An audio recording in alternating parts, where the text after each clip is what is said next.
Justice Scalia hasn't even been buried, and yet everyone is already fighting over his replacement. Talk about bad manners. But this is politics where there are no etiquette rules, and even if there were rules, everyone breaks them. And get ready, this fight over replacement on the Supreme Court will have blood on the floor. So should President Obama fulfill the constitutional duty and name a successor, or should that decision be left for whomever wins the 2016 election? This next election needs to be a referendum on the court. I plan to fulfill my constitutional responsibilities to nominate a successor. The Senate has a duty to consider that and to decide whether or not to confirm whoever the president nominates. We are not moving forward on the Supreme Court nominee until after this election. This kind of obstructionism isn't going to last. We must replace Scalia with another rock-solid conservative. I cannot imagine that happening under this president. The Democrats don't have clean hands here. Both sides ought to just back off. The Constitution is pretty clear. President makes the appointment, Senate confirms. Let's get on with that business. The president can decide whatever he wants, but I'm just telling you, the Senate's not moving forward on it until we have a new president. Former Speaker of the House, Newt Gingrich, goes on the record. Good evening, sir. Good evening.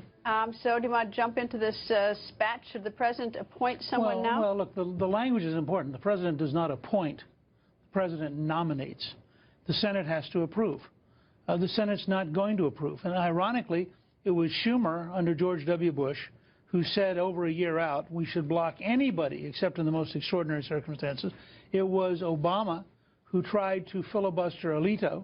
So it's pretty hard for them to come in now with a straight face. But how do you square that though? With you've got President Ronald Reagan appointed Bork, he didn't pass muster, he didn't make it. Then Judge Ginsburg was nominated, he didn't make it, and then Justice Kennedy was nominated, and he made, I think, unanimously so with the Democratic Senate. I don't have to square it. The fact is that it was a time and place where they had worked at it for well over 2 years. The seat was vacant.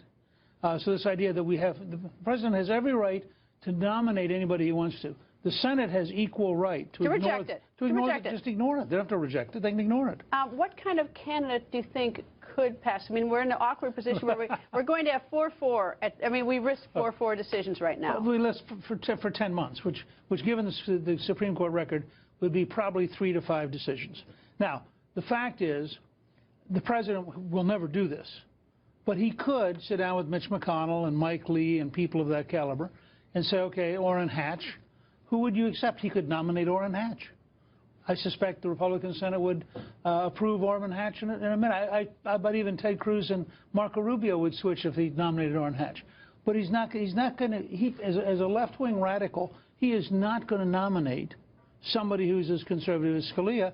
And as a conservative Senate, why should they accept anybody who is less conservative than Scalia? All right, so play this out. He's going to nominate someone who the Senate is going to reject, right? You expect that? They're not even going to take it up. Okay, they're not going to take it up. They won't reject it. It'll just die. All right, they won't take it up.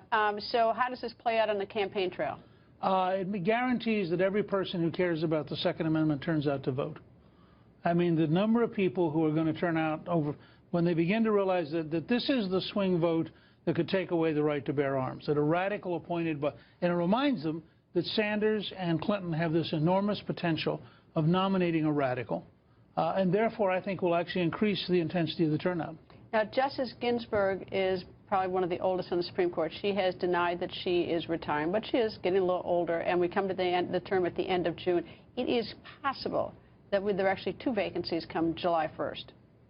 It is possible, in which case you don't have to worry about it, because by the time the court gets around to doing something next year, they'll have 2 new judges. All right, let me ask you about the spat between Senator Ted Cruz and Donald Trump today. Donald Trump says he's unstable and a liar. You know, I wish Trump would drop all of the personal ad hominem things which he seems to enjoy so much. I think it weakens the country. I think it weakens him. I think it makes us look stupid. And I'm not defending Cruz or anybody else. I'm just saying I think the whole politics of this kind of personal stuff is almost deranged. It makes no sense to me to spend this kind of time on this kind of personality stuff. Are you endorsing? No. You're not going to endorse? No. This is your big chance. I know, but I have too many friends running. Too many friends. Anyway, Mr. Speaker, nice to see you, sir. Good to be with you.